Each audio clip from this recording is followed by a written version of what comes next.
Ketika orang sholatnya benar, dia akan mendapatkan 5 keutamaan. Saat di dunia nih, belum ke akhirat, 5 keutamaan yang tidak diberikan pada orang yang tidak sholat. Atau orang sholat tapi sholatnya nggak khusyuk.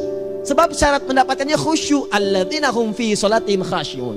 Bukan alladzina hum fi sholatihim saja, tapi ada kalimat khasyi'un. Artinya yang tidak khusyuk saja nggak akan dapat, apalagi yang nggak sholat. Apa yang 5 ini? Lihat baik-baik. 1.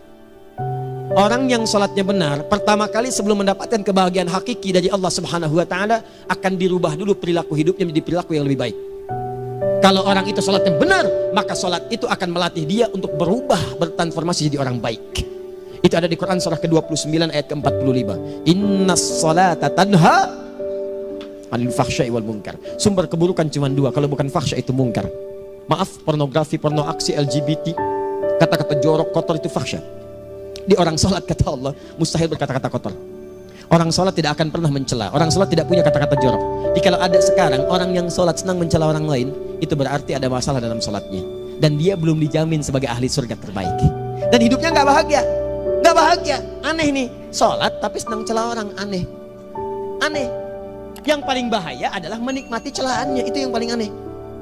Anda ngaji, Anda ikut taklim, taklimnya sesuai Quran, taklimnya petunjuk sunnah. Anda sholat, Anda puasa, tapi Anda masih senang mencela orang lain dan menikmati celahan itu. Kalau nggak mencela, kayaknya nggak komplit kehidupan. Maka ada yang salah dengan ibadah Anda. Ada yang keliru. Karena mustahil taat bertemu dengan maksiat, itu mustahil.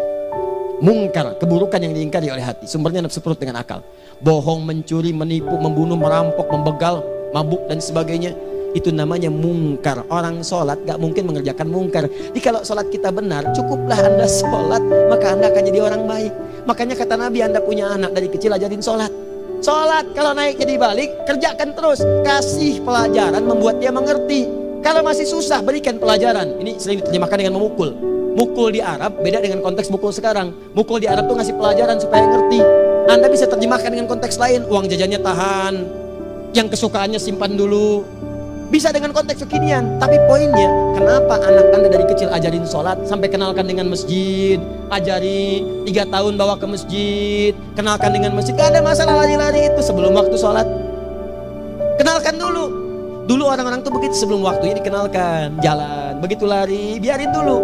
Setelah itu diberi pengertian. Nah, ini bukan tempat berlari, yang berlari di sana nanti, yang di sini nanti akan ada orang-orang baik semuanya. Terus Anda lihat berbaris, baris rapi. Kalau pengen baik, ikutan baris nanti. Terus nanti ada yang mimpin di depan, namanya imam. Imam itu siapa ya? Tetangga kita bukan yang Pak Imam, bukan. Bukan. Kalau tetangga kita namanya Imam S. Arifin. Kalau yang ini imam sholat namanya. Imam sholat itu nanti akan pimpin menyembah Allah. Allah siapa ya? Allah itulah yang memberikan ayah rizki. Allah itu yang memberikan ayah rizki sehingga bisa beli tobot buat kakak, beli robokar poli, ini yang poli, ini yang embers, ini yang heli, ini untuk kakak semuanya tuh. Yang kasih Allah. Nanti kalau kakak bagus bisa ikut rapi di sini, Allah akan senang, akan ditambah lagi oleh Allah. Oh begitu ya, datang begitu caranya. Ini bukannya waktu sholat belum dikenalin tadi bawanya main-main di masjid. Bahkan ada yang agak repot lagi, di rumahnya susah diatur, dibilang kamu ini susah diatur, main sana ke masjid, disuruh main ya main di masjid. Yang salah bukan anaknya, orang tuanya. Apa rahasianya anak itu disuruh ke masjid, suruh sholat? Rahasianya, begitu anak itu sholat dengan baik, maka dia akan tumbuh jadi anak baik di kemudian hari. Itu maksudnya.